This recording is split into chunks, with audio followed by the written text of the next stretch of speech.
This is Mikey Mason, and you're listening to Why We Game.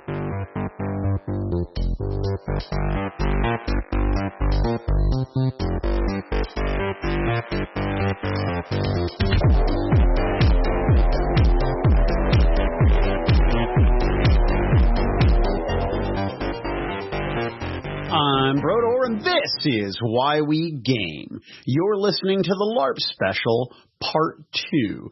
Just a quick reminder that these segments were recorded outside in the open air. Particularly in this first segment, you're going to hear the late night generators providing electricity to the Ditchfield lamps.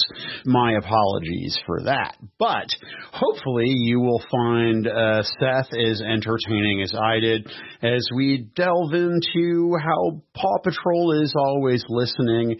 And Seth gives me a pretty great breakdown of the proximity standards for crafting and teaches me a lesson about overcommitting. At the end of this segment, I will enlighten you as to how Seth whooped my ass.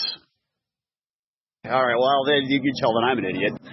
So, Liz, then what is your persona name here in Amtgard? My persona name is Captain Sethriel McQuill. Captain Sethriel McQuill. Now, do you have any other knightdoms or masterdoms or any of that stuff? I have what is called a Lord/Lady title, but I am non-binary. I don't have a firm gender. So I wanted to find a roughly equivalent title of, like, honor that didn't have a gender associated with it, so I chose Pirate Captain. And I have some little underlings who follow me around and do shit for me, and we are the cursed crew of the Stormsworn. That's fantastic. How long have you been doing this? Amtgard? Okay, it's kind of hard to tell because I started LARPing for the first time when I was 13 years old, and my best friend Jason Lawrence was like, hey, do you want to be a barbarian? And I'm like, Jason, you know me so well. And we did something kind of like this, but not connected to the wider community or, like, right. Like, we were using awful weapons made of duct tape that actually gave me a black eye at one point, and I was dating the guy who gave it to me. And, like, I'm not good with words, so someone was like, hey, Liz, how did you get that black eye? I was like, oh, my boyfriend gave it to me. Wow. And then I had to go talk to the school counselor. Did you really? Yeah. I mean, were you able to diffuse it? Yeah, like, very easily. Like, it was just, oh, we need you to go talk to the school counselor. I'm like, why? And they're like, we just do. And, like, as soon as she sat me down, she's like, so, did your boyfriend hit you? I'm like, yeah, with a sword. And, like, it all kind of came out at once, and, like, just, I have never seen an adult more confused. That was the moment I realized adults do not know fucking shit, and as an adult, I don't know fucking shit either. I learned pretty early. See, like, that's why I would not be a good teacher or counselor, because I would have been like, wait, hold on a second. What do you mean they hit you? Yeah. With the sword? Yeah. You mean like the pommel? No. No, that's what I would say to the kid. Yeah. Because you don't have a gash. What the fuck? No. Okay, we weren't really well known at that point, but, like, over the course of the 4 years we played, we became a little better known. Right. And, like, it turned into, like, this whole thing, like, oh, these are the sword fighters who fight in the school parking lot every single afternoon. And you've been doing it consistently ever since? Essentially. I know that there are multiple LARP avenues that one can explore a bunch of different organizations, and a lot of people cross-pollinate. If I recall correctly, Amtgard is just like, you've been monogamous with Amtgard. Kind of. Oh, kind of. So there was a little bit of infidelity. I see. Yeah. There is another local LARP that I play. It's a small field. It meets 3 times a year just for big events that I play on the NPC team. So I don't actually have a character in the game. I don't have any powers except what the event team gives me for each individual fight. But I'm I'm a decent fighter. I'm not really good. Like, compared to all these guys out here, I am absolute shit. But compared to people who fight 3 times a year, I'm amazing. I'm not saying this to pander or pay lip service, but you're fast and good, and you've got this slick lunge trick that you do that I don't see enough stabbing in this game. Okay, the reason you don't see a lot of stabbing in this game is it's very hard to stab without overcommitting, and I overcommit a lot. And sometimes it works out for me because people don't expect it, because it is very hard to stab without overcommitting. Sometimes it does not, and I get got. And compared to the other attack vectors, I sound like a douche.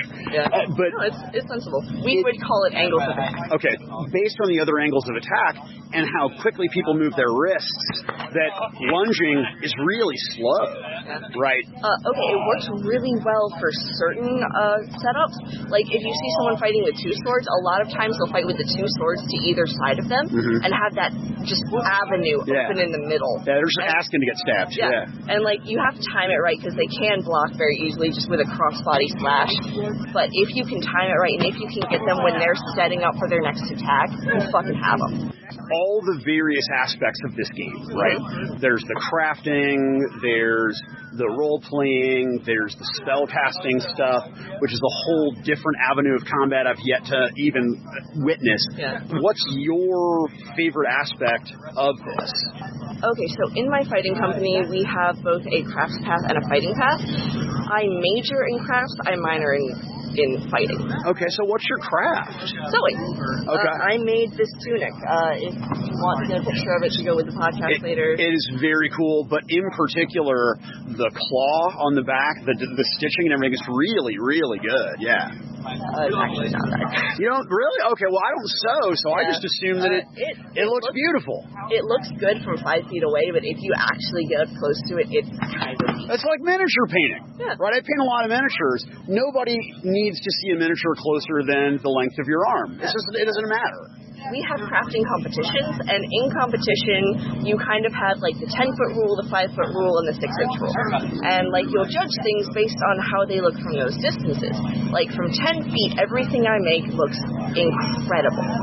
I use really big geometric patterns, so, like, everything is really striking and noticeable and very easy to identify me with, like, who I'm fighting with. Yeah, stark and I mean that in a descriptive, not a derogatory fashion, but it's very...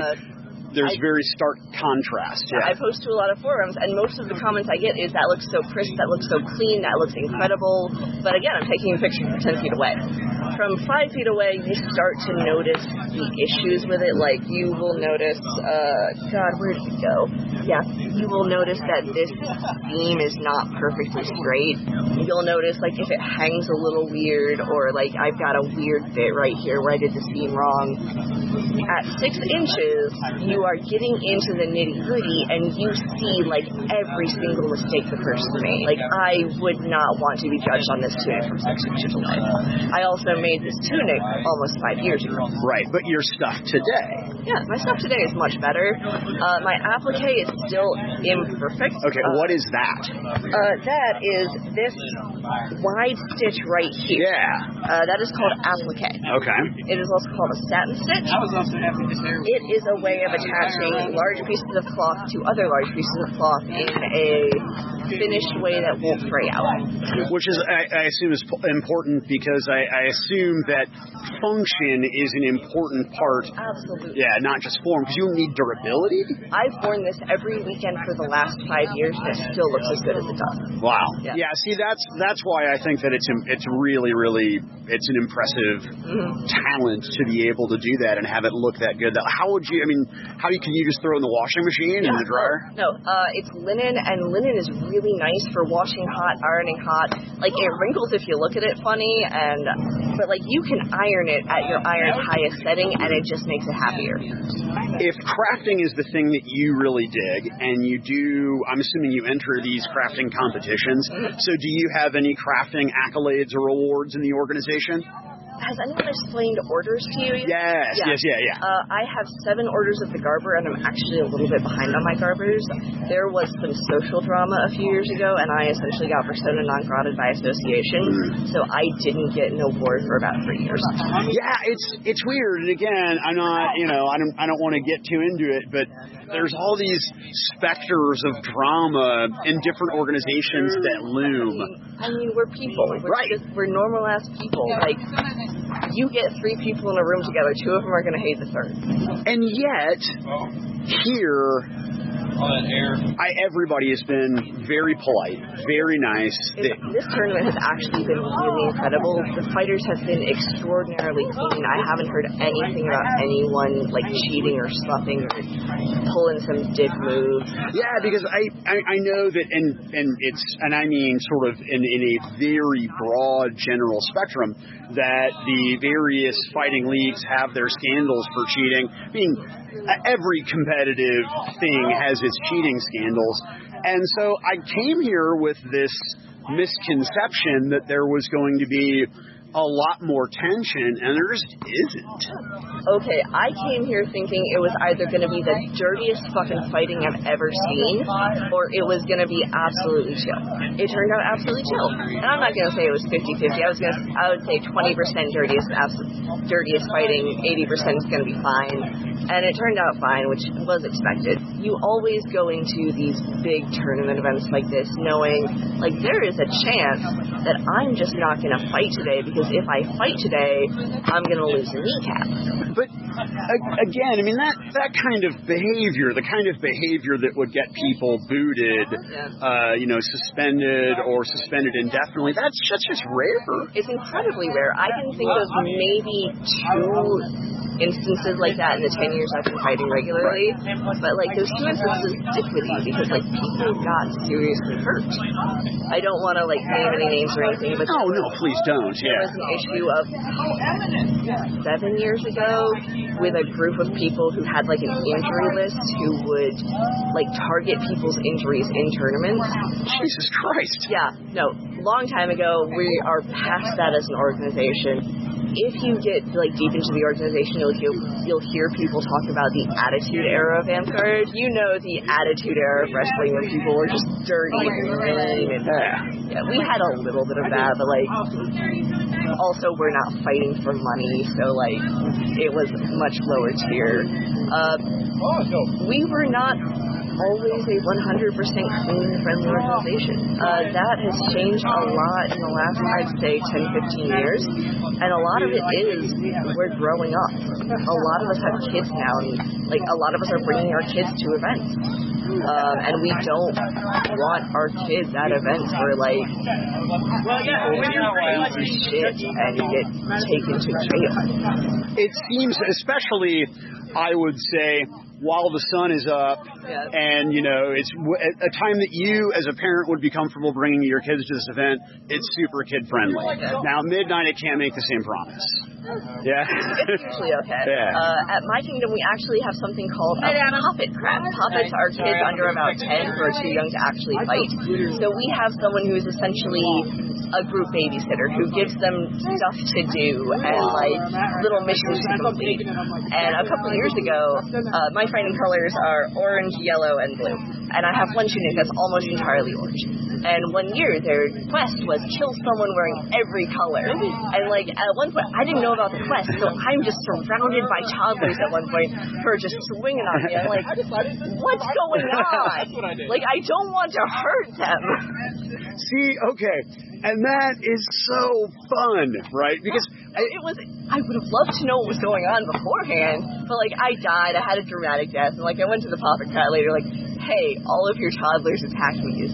Did I do something wrong? They're like, oh no, you're wearing orange. I'm like, what does that mean? Yeah, we had to go Roji Biv. Yeah.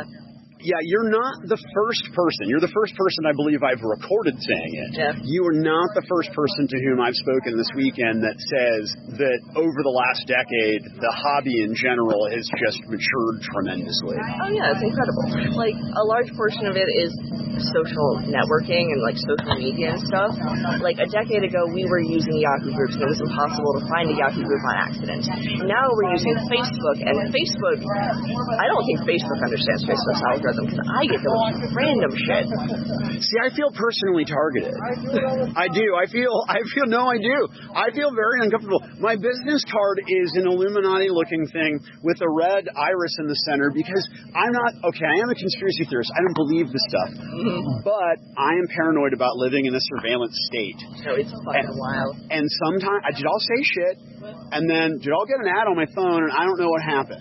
And now, I know so many people have had similar experiences that it's not because I'm a... experience I've ever had. I was listening to Pandora Radio with my headphones with the microphone, talking to my mom and telling her a story about Paw Patrol.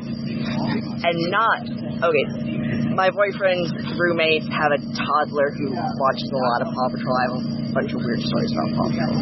It's just a thing. I hate children's television so much. I didn't have children. I'm kidding. It's a bit, but I don't have kids because I fucking hate their TV. Yeah. Kids' TV has gone fucking downhill. It's awful. But anyway, like 20 minutes later, I'm still talking to my mom, and I get an advertisement on my Pandora radio for like Nicktoons. I don't have kids. I don't interact with children ever. The only time that I have ever said anything concerning a Nicktoon around my phone was the 20 minutes earlier when I was telling my mom about fucking Paw Patrol. They're listening. It's terrible. It's horrifying. Yeah, I hate it. I absolutely hate it. That was one of the things that I thought was most exciting coming out here this weekend is not having service and being like, well, I just don't look at my phone because it's not going to give me anything. As soon as I had cell service, as soon as I was finished communicating with my wife, dude, I was just in Facebook. I was like, what the fuck is wrong with me? What am I doing? I've actually gotten off Facebook. Yeah. It was a lot. Have you watched Bo Burnham's Inside? No, it's on my list, yeah. He has a song called Welcome to the Internet. It's the best song in the album/video/avant-garde art piece. Right. My friend maintains that Inside is not a comedy special. It's an avant-garde art piece that happens to be funny. It's talking about how fucking horrible the internet is, and I saw it on Reddit, and it made me leave Reddit. Wow. Yeah. Wow. I'm actually, it's funny, it's not apropos to fighting, but whatever. I'm watching that QAnon documentary on HBO. Yeah. Fuck me running. Like, I had heard the words 8chan, right? Yeah. But I'm 46 years old. I get the internet. I know where to find the things that I need to find, but why would I ever go to that place? I didn't know it was a thing. And now it's like a soap opera. I'm obsessed. I can't unknow the information or unravel myself from the story of 8chan. Wild, the places you can find on the internet if you know where to look. Things I did not want to know existed are just freely available information. Yeah, some shit I didn't, I'm not being funny. I didn't want it in my head. Yeah, no. And I can't get rid of it. It's there forever. Yeah, it's absolutely brutal. Well, Steph, thank you so much for your... Actually, you know what? May I ask you one more question before I thank you for your time? You feel safe walking around here at night and you're comfortable and... Okay, I will be real. I was a little bit iffy coming here because I knew there were a lot of Another Games players, and I don't know that game as well. But everyone here has been extraordinarily respectful and extraordinarily cool, and no one has made me feel unsafe. No one has made me feel like an other. I left my phone on a fucking camp chair for about 12 hours, and when I came back, it was overheated, but it was there. I feel absolutely safe, getting drunk, hanging out, and just going back to my tent and going to sleep. That's absolutely fantastic. Well, Seth, seriously, thank you so much for your time. Are you going to be at that big Keep thing next month? I am not. Oh, no, I've asked so many people. It's just I would love to see a familiar face when I'm there. I'm so sorry. Yeah. I'm going to another event in October and asking off for an entire weekend every single month is so much. I get it.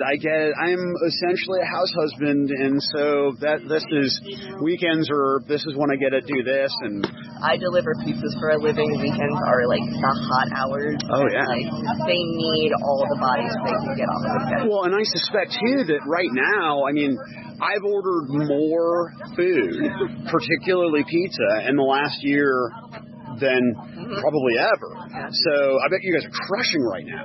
I actually drove for Uber Eats over the course of like the depths of the pandemic, and I made an extraordinary amount of money. That's fantastic. Yeah. Well, that's super. Steph, thank you so much for your time. I appreciate it. I really enjoyed doing it. Thank you for coming and doing this with us. That was a blast. Yeah. Shortly after recording that, I went and found my friend Turek, or John Perks, who I came to the event with, and I was pestering him to teach me the basics. But Seth had come over and said, hey, I would love to teach you how to fight. And I was like, Seth, that would be awesome. Teach me the basics. So I went and I got a sword and I got a shield, and I went out onto the ditch with Seth. And the first few times that they swung at me, I am certain that they missed on purpose. You just could see it in their movements that they wanted to teach me this is how fast the game is. And it's much, much quicker on the field than it certainly appears observing from the sidelines. But, Seth is showing me the basics, this kind of strike, that kind of strike, etc. And we decide, okay, cool, I've got it. Let's go ahead and actually engage. And so we start to spar. And Seth is pressing and pressing and pressing and pushing me back and pushing me back. At one point, I decide that I'm going to squat real low, and I lunge and I smack Seth on the outside of the left knee, right? Which, it was audible. But at the same time, my left heel dug a trench in the mud 2 inches deep from heel to my belt line, man. My whole left leg was just wrenched. My right leg goes back. I practically do the splits, and I'm a-hurtin'. So Seth, of course, is like, are you okay? Immediately make sure that I'm fine. And Turek goes and gets some ice. And this monster of a guy named Dakota comes over and has some sports therapy background, to my understanding, and showed me how to basically take the haft of one of these weapons and roll it along my muscle to kind of loosen it up. But when we're done, Seth is like, all right, well, you learned 2 important lessons. Don't overcommit and watch where you're fighting. Because we're standing in this mud, and I suspect that had I been on firm ground that I would not have injured myself as desperately. And so what would have been a brief walk back to my tent took me about 30 minutes. And Turek, of course, insisted on carrying my stuff and going back with me because he is a good friend. But yeah, so it was a blast. Not only did Seth give me an education just about how cool the people are in the game, but also I had a very good time learning those valuable lessons from Seth and hope to get out onto the ditch field again sometime soon. In this next segment, Dyer and I talk about site prep and about the lessons learned and what he'd like to see for the site in the future. And we talk about the social media stuff he's producing on all platforms at Come Try LARP. So, Dyer, what is your full title in the world of Amped Guard? I'm Hogbert Manuel, the Traveling Merchant of the Rising Winds. Okay. Now, you don't have any regencies or knighthoods or any of that shit? No. All right. No, I'm just a dude. Okay. So then what attracted you to the game? I was playing Pokemon Go and just got invited by some friends to come out and play and did, and so the rest is history. You've not been playing that long. No, about 5 years maybe. 5 years, yeah. Well, okay, so now the thing that surprises me is that it seems then you've jumped in with both feet. feet, because when we pulled up on Friday afternoon, you were here already getting everything set up because you're one of the two primary event organizers, if I understand that correctly. Yes, yeah. It moved quickly, I guess, in the last year. We had a lot of time off with COVID, so we had a lot of time to plan what we wanted to do, and while not playing, and took that opportunity to do something positive. The site out here is relatively primitive, but the tremendous amount of work that you guys have done leading up to this event, what was it, 4 weeks ago? This was forest? No. Okay. No. This was back in March. This was all. It was basically forest back in March, but everything's been cleared out since then. Okay, so a few months ago. Yeah, it's been earlier this year is when we went ahead and pulled the trigger to get the property into shape for other folks to get in here. Getting that gravel in was and it's key. It's fucking slick because you guys have gravity-fed water showers. Mm-hmm. You have 1 butters that are heated with running water with propane tanks. You've got Johnny on the spots and those foot pump hand washing stations. So if you are willing to sleep in a tent, this site I thought was pretty kick-ass. Primitive isn't necessarily, it doesn't have to be so far away. You can still get clean and not be gross to be out here and fighting and sweating and all that stuff. We can still get you clean, 100%. Right, well, especially if you know, and you guys were pretty clear on the event space that, hey, it's a primitive site. So there's a bit of a gravel drive to get down here. Yeah. But once we got in, man, and John and I tucked our tents away back in the back, like you suggested, to keep us away from the noise, which was, thank you, by the way. Absolutely. Because you could still hear the occasional flap from some distance, but you couldn't hear conversation, which was wonderful. Yeah, it'll definitely keep you up if you don't get around it. Yeah, no, that was great. I've been asking everybody this.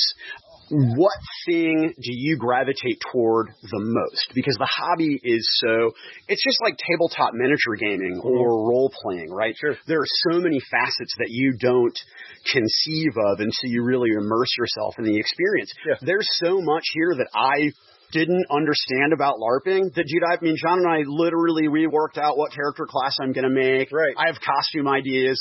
And you still don't even know anything past the surface. Yeah, right. And I don't know. No, they've got me, man. I mean, I got the bug this weekend. Right. Certainly for sure. I want to give it a shot. But what aspect of it? Is it the fighting, the crafting, the camaraderie? What for you is the thing? In game, I really enjoy the archery and the competitiveness of playing team events. Gotcha. Which is what I love in game. Outside of game, I really enjoy TikTok and content creating and, drawing in an audience and recruiting. I really enjoy that aspect of things. And the content that you create, is that content that is specifically geared toward Amtgard? No, it's basically all LARPing. It's a little tougher in North America. I don't have as many local folks that are into the role-playing heavy LARPs that are out there. So right now what I do is a lot of boffer LARP because that's my particular niche. But we're trying to build that audience and things with folks to come out and give things a try, just like you got to do this weekend. What lessons have you learned from this first event that you want to carry with you into the second? I think our biggest takeaway right now, feedback from the fighters, is even though this is a tournament-specific event, the tournament doesn't necessarily have to take the entire day. We can run the tournament as normal and then go ahead and go to ditching and free time. And that was a good lesson for us to learn early and take away from that so we can better it for next time. I was kibitzing with Adam last night, and he was, not giving me sort of the, behind the curtain, but sort of he was giving me the 30,000 foot view of what the site potentially could be in the future and some of the amenities that you guys are talking about. Let's say, you've got your proverbial magic wand and you cast your invocation and the site looks like what you want it to be 5 years from this moment. So we really look forward to there's a post-apocalyptic area that's around the corner from where we're fighting at today, getting field lighting in so that it is here and not portable over the entire area, and getting a more permanent structure for the showers so they're not like prison showers. Those would be my big things. Prison shower is not necessarily community shower. Yeah, no. More than it's very rudimentary. No, it's a basic shower. Now, I had my door open, and this is before I injured my leg, so I was squatting down So the showers were unfortunately very safe. Right, good. Well, dude, seriously, thank you. And I didn't get to say this yesterday, but thank you guys for comping my ticket. You did not have to do that. Absolutely. I super appreciate it. All the social media folks. Well, and you do some social media stuff. Yeah. So before we break, I want to find out where people can find your content. At Come Try LARP on all platforms. TikTok, big one. That's where we put most of our content. And then we do have a Facebook group, of course, at Come Try LARP on Facebook, and then Try LARP on Instagram. And YouTube is coming along at Come Try LARP. This tournament will go there in long form. And those are our major socials. All right. Well, then, when we are offline, can I communicate with you privately to get some pointers on video editing? Of course, absolutely. Too. Yeah, it is. I mean, anyway, we'll talk about it later because the audience has no fucks to give about that. Right. So, dude, seriously, Dyer, thank you so much, man. I had a blast. Hey, thanks for taking the time to talk to me. Appreciate it. All right, in segment 3, I have basically a round table with a bunch of different people. We get into the communal bonds of the hobby. We talk a lot about service. We talk about what it means to be a warlord, and we do a little bit of riffing. My legal name is Jake Hodges. Perfect. David Rotkowitz. David Rotkowitz. Gotcha. Randy Ball. Randy, did we talk earlier on the microphones? I don't remember. I don't think we did. I've been dehydrated and intoxicated all weekend. So, you three are arguably 3 of the coolest people that I have met all weekend. Wow. And so, what is it about you 3? For example, Randy, or Fly, as it were, would you give us your full Amped Guard title? The full thing? Yeah, I need the whole goddamn thing. And then I'm announcing. Marquise, Lady, Master, Fly, Nikto. Fly Nikto. Yes. Is that because you read the Necronomicon wrong? Is that... No, it came from I really like outside in the dark, like the stars and the moon and stuff. Nyctophilia and nyctophobia are the love and the fear of the darkness. I thought nyctophilia was fucking dead. No. Which, by the way, a buddy of mine knows a chick in Europe that got a disease from a serial killer that can only be caught from someone who fucks dead people. But that's a story for off the mics. Oh, wow. Okay. Yeah. Anyway. Yeah. But yeah, so it's kind of like some people really love me, some people really don't. It's not a whole lot of in between, really. Well, you're a divisive person, and that's why I like you. As a divisive person myself, we need to stick together because there are not many of us. One of the event organizers, Adam Michael, he and I were talking last night. I've interviewed him on the show, so I don't fucking care what he thinks now. I'm kidding. But he sang your praises like you were his right-hand person the entire event. And so what I'm hearing is that this thing wouldn't have happened without you. No, he could have absolutely done it without me. I mean, Angel was here. She ran the tournaments. He had plenty of support. So that's the other thing. You're smart and you're humble and you're nice. So what is your jam in this hobby? What's the thing that brought you, that really, I shouldn't say brought you to, keeps you in Amped Guard? The people. I really like the people, and, my whole goal in the game is to just try to make it better than it was. So it's essentially the 3 C's of combat, camaraderie, and creativity. Yeah. I really enjoy that. Like I said, mostly it's the people, though. Like, my 2 best friends I met in Amped Guard. People here, like this whole group right here is from my group, so... And everybody is so welcoming, right? Which was stunning to me. I really expected to be met with more social resistance than I was. So. No, everybody in the community is really, because we want more nerds to play. Like, the more people that we can get to play, the more fun it's not fun playing with 5 people. It's fun playing with 50. What is your full title, sir? Oh, dude, that's a hard question to answer. John, what's my full title? You see before you Sir Kenshin, Knight of the Crown, Master Flame, Defender of Taldagor. What else? There's the regular noble titles. I got Duke. Kick-ass Duke, leader formerly known as King. This is why I fucking love this guy, because he's my jam. He knows what I'm talking about. Yeah. We'll give you a yes and a smaller one for KG. But yeah. one of the things in Ant Guard is when you're an officer, and if you do a pretty decent job, if you show up, you do your job, you know, things get done right, they give you a nobility title on your way out. We call it an exit title of nobility. So, you know, depending on what office you're in, you get, there correlates to a different award title that you get at the end. So I've got a lot of those racked up because I've been in office a whole bunch. How long have you been doing this? Next year will be 20 years for me. Jesus Christ, but you look young. I'm 34. I started when I was 15. Right. I started pretty young. Well, I was in high school. And so instead of jacking off into sweat socks, you're jacking off into sword covers? Yeah, into the tights, the pantyhose sword covers. Yeah. So I'm honestly more of a shower guy. So is leadership and organization your jam? Because when I was talking to Adam Michael, that was his jam too, is the organization of things. That's been a big part of what I've done. Leadership just kind of fell on to me. Like I never expected to do that.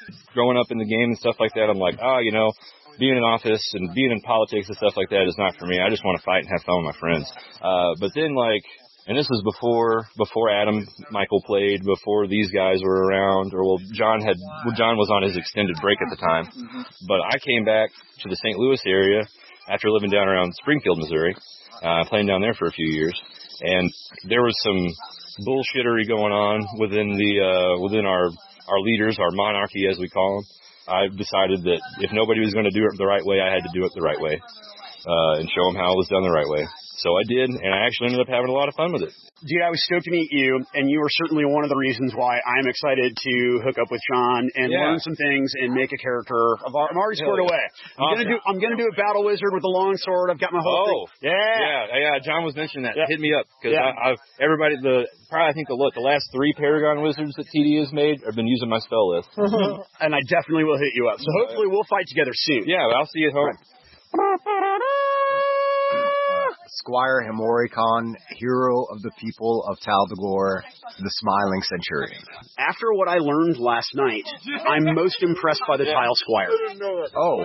Because it was brought to my attention, because I was like, well, Squire, doesn't that mean shitbag? Isn't that piss boy? Isn't that somebody who you just, dude, I need you to go take that bucket of shit and dump it. But it was explained to me last night by Angel that it's a pretty significant honorific. How did you become a Squire?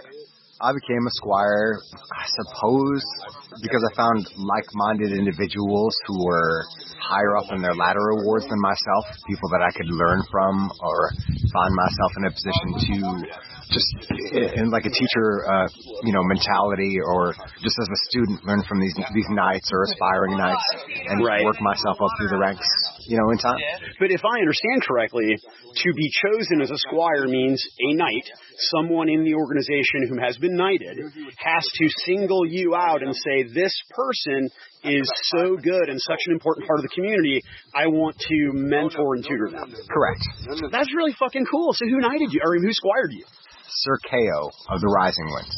Okay, so he was not here today? He was not here today, unfortunately. You and, if I remember correctly, Jake, were both Reeves this weekend. Yes, we were. You were working on the field. I have heard from many, many people that as far as stick fighting, as far as foam fighting from the various foam fighting organizations, that the talent here this weekend was a misrepresentation of excellence. Can you say that again, Jake? Yeah, the talent here this weekend was absolutely deep. Was it? Absolutely. Okay, so everybody has said that. Dave, would you agree with that? Absolutely. In terms of top 10 fighters in the game, how many of the top 10 were here? Now, don't rank them, just how many of the top 10 were here? The top 10 will change depending on who you ask. So it's like any mixed, it's like any martial art. But there were a lot of high-end fighters here who could easily be in anybody's top 10. I'm sorry, Drogon, what was that? I'd put Bell and Bino for sure in top 10. Bell and Bino in top 10. You guys, you think you would put Bell and Bino in top 10 too? Bino just accepted his Warlord award, which is our highest fighting level award, after his 10th Kingdom tournament. This guy just received his Warlord. I'm sorry, sir. Could you state your real name for the recording and give me your permission to release this to the public at no cost? Yeah, my name is Ben Chin. I give permission. All right, Ben. Defender, Warlord, Ferrex, the Firebrand. Jake has put a little blood in it for us. Get us to full turgidness. What is a Warlord? So, by the definition of the rules, a Warlord is someone who, right now, they've changed it recently, but they've just changed it to, if you've won 3 or more Kingdom tournaments, you are qualified for your Warlord. That kind of varies from kingdom to kingdom on how good you are, but typically it's the the guys at the Kingdom, like, you see on the battlefield, and you're like, I have to deal with him, otherwise he's going to kill my entire team. That's typically, when I think of a Warlord, that's someone that that's the kind of skill you're dealing with, like 1 versus 100, kind of 300 Spartans, Dynasty Warriors kind of shit. So what we're saying, and again, guys, forgive me for the crude comparison, but essentially it's like if I was playing WoW or World of Warcraft for the 3 people who might know what the fuck I'm talking about. So I'm playing WoW, and you're going to be 60th level warrior, right? And then I'm going to be 1st level wizard, and we're going to fight in the same battle? Yeah, to a certain extent. So the tournaments don't involve the classes or anything like that. It's basically just based on martial prowess, and that's kind of a weird dividing line in our game. The tournaments are much more based on the martial art of sword fighting, if that makes sense. Still, based on foam, and it's still, just the same basic principle. It looks exactly the same, but there's no classes, it's all about your physical ability, and, ability to maintain cool under pressure. Whereas when you see, like, the class games on the battlefield, you're talking about a completely different set of skills and, battlefield awareness involved in that. The tournaments is much more based on individual talent and things like that. And then we have a little bit of mid-ground with ditching, which is just big team battles with no arrows, no classes, anything like that. But the Warlords are typically the people you see in the ditch, like the big battles with no class abilities, and you're like, okay, this guy needs to go first, otherwise we're not gonna win at all. When I was watching ditching, and this will be probably the second time the audience has heard this anecdote, but the line started out 7-7. At the end, it was 4-10, and the 4 were Warlords, and it's still. Was it? Yeah, I'm not a Warlord. One of them was you. It was 3 Warlords and me. It was 3 Warlords and you. Okay, and I'm sorry. What's your name? Do I need to? My whole name? Yeah. All right, my real name is Cage Jobs. You got my information. Perfect. Hold on, Cage. And your name? Allie. For the mundane name. Perfect. All right. So what's your full title? All right, it's a Man-at-Arms, Kaput, Arrayus, Everdong, Lagoon, the Useful. Did you say Everdong? Yes. So how did you end up on that side? Are you just that good? Did you get lucky? I'm really timid when it comes to fighting new people, or people that I haven't fought before. I wasn't really going out of my way, so I wasn't dying. So they were just killing all the people, and I would just be alive. So they weren't getting anybody. So you're running interference for them, basically. Yeah, I was just kind of standing there, and I'd maybe stand on one of their sides and try to help them. Yeah. Is fighting your thing? Is that your kink in this? Yeah, fighting and class gaming. Since the Battle Master came out, that's I've always liked doing that more. But even the people I'm around, and especially the Kingdom I'm in, that's not a huge thing. Especially since we haven't been playing, so it's been just stick fighting for 2 years now. I have no formal title, actually. Okay. So what is your persona name? Ariana Faith Maxima is the full name. Everyone just calls me Ari. I would go with Moxie. Yeah. Because I think that's very cool. And plus there's the sort of the verbal connotation. Yeah. It's got fucking layers, right? I think that's good.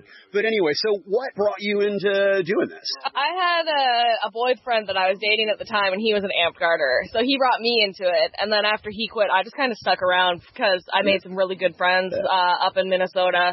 And then when I started dating Drogon here, I introduced him to the game, and he's been hooked ever since. So, even if I wanted to leave, I literally can't. Yeah, he clearly groks the math. Because, Drogon, you were, they weren't keeping a record, but statistically this weekend, you were the overall tournament winner, taking first place in open, and then third place both in single sword and board. Yeah. Right?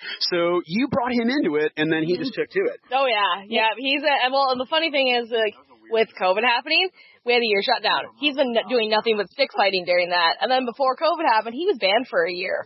So he has roughly maybe an actual year, maybe 2 years of actual fighting experience in Amtgard and doing the game. What is your favorite part about the community, about the events? I am all about the service side of things. So if there's big events and they need me in the feast hall, boom, I'm going to be there in the feast hall helping prep food, helping serve food. I know when we were down in Texas for Spring War, one of the events there, I was running out into the middle of the battlefield actually with full bottles of water to make sure that the guys in full armor sets were staying hydrated and not dying. you're comfortable being a woman and coming to these events? People don't skeeve on you? No, I'm also oblivious as frick to things, so.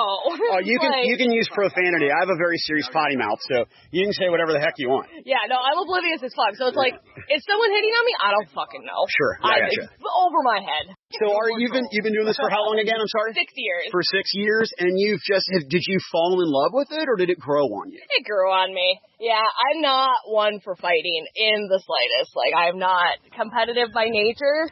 I was drawn into the crafty side of things, the service side of things. I also just really like meeting new people and making friends. So. But you were also one of the camera operators for the big. What was that like? That was fun. I do all of the recording usually for Drogon for all of his TikToks and stuff, and then even in the off season, like, where I'm usually the one that's like taking pictures, like when we're traveling and all that. So when Dyer hit him up and was like, "Hey, I need people for the tourney here for like TikToks and stuff," I was like, "All right, bet I can do this." Are you going to be at Keep next month? I'm not sure, honestly, because with them moving the site, it is now even further of a drive for us from Minnesota. It went from like 6 hours to like 8 or 10, I think. Wow. Wait, what? Oh yeah, Keep. It's like 8. 12 hours away. Is it 12? Yeah. Jesus Christ. Yeah, it's a bit of a hike for us. And it's at a fairground, so we aren't going to get the natural experience like you got out here. Oh, okay. Yeah. So I don't know if we'll do Keep this year or not. But we also might try because the North is being kind of picky, and we might have a second shutdown happen. So we're trying to get as much Amtgard in as possible. Gotcha. Thank you so much. And sir, what's your real name? Okay, Corey, is it cool if I release this to the public for free on the internet? Sure. Right on. So what is your full title in this group? My full title is Fox Tour Vulpus, and I haven't acquired a noble title yet. I've just shown up for fun. I do mostly service work. All right, so you are fit, but you look like you also enjoy some mead. You're wearing a silver chain with Mjolnir. You have the appropriate era haircut and beard. So I'm going to assume that you are Norse somewhere in your bloodline? Yep. Yeah, I mean, you look like it, man. You look like a little bit of Swedish back there somewhere. You look like you came out of fucking Vikings, like right out of Central Casting. Redhead. Yeah, no, it's just so you're a fighter. Is that your thing? I try. Now, are you a stick jock or a flurb or somewhere in between? Somewhere in between. You're a hybrid. I would be a hybrid too, right? I think the stick fighting and the skill aspect of it is really cool, but I want magic and all the other bullshit. I want that, right? So you dig that too? Well, I haven't been I'm not very good at speaking, so spell casting isn't really my cup of tea. But I'll go out there and play bow assassin and shoot people from afar and pull off some weird shots. It's nothing super crazy yet. Like True Love was talking about Eolus over in our park, how he trick shots and bounces off 3 shields and landed. I don't do that yet. He's a Paragon archer for a reason. Yeah. Okay, and so if I'm correct, a Paragon is someone who has been selected by people in the community that they are an exemplar of a class. Yeah, okay. As a master of their class, definitely. Right. So were there any Paragons here today? Or this weekend, I mean? I'm pretty sure there was. That's okay. I'm going to cyberstalk the shit out of these people. I'll figure it out. Yeah. I'm sure there's at least I feel like I saw at least one. Silver trim staff somewhere. What's your favorite style of event then? So, like I said, I've been focused on the path of knighthood that we call the flame knighthood in our game for a while, and I haven't really gotten a chance to get out and do battle games apart from a ditch line. Okay, for a lot of events. Oh, I'm sorry. And Knight of the Flame again means what? Knight of the Flame is a service path. Okay. So it's I literally you show up and your earliest roses, like say nobody claims that Pepsi, you throw it in the trash, you can get your first level awards for that, and it goes all the way up to running an event. Gotcha. Very cool. So, and that would be like that's how you get your later roses is running events. Okay. And they got to go off without a hitch, no issues. Or if you do have issues, you delegated it and took care of the problem without much headache. Right, but you're a pretty good fighter. Also. Yeah. Okay. So you go out there and you kick ass, and then you're like, hey, nobody clean this shit up. I'm going to clean it up. So you look like that you would eat a baby, but you would probably much more likely to nurse that same baby. Sure, if you want to put it that way. I do. I precisely want to fucking put it that way. Well, dude, thank you so much. I really appreciate it. Yeah. In this final segment, Travis, one of the event winners, gives me some scope regarding the magnitude of the LARP hobby. Hi, I'm Travis. And I've already got you, Travis. Okay. In this game, we totally had 20 of not just the best fighters in Amtgard, but the best fighters, internationally across multiple games.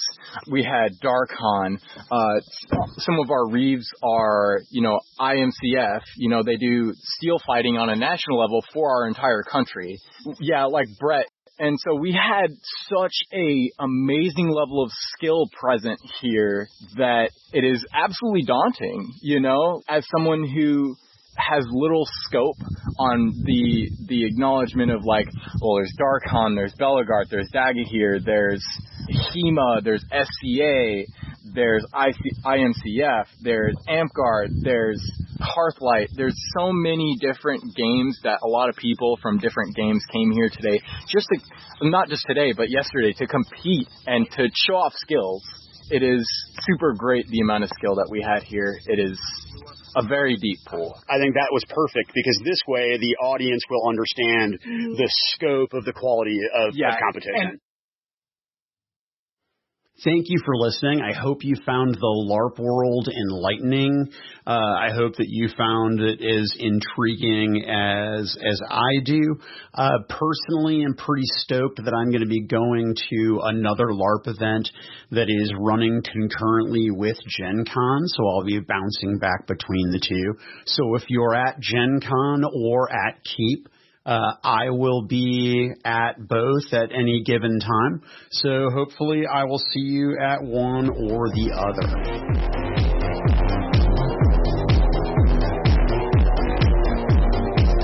Why We Game is a production of the Influence Foundation, all rights reserved.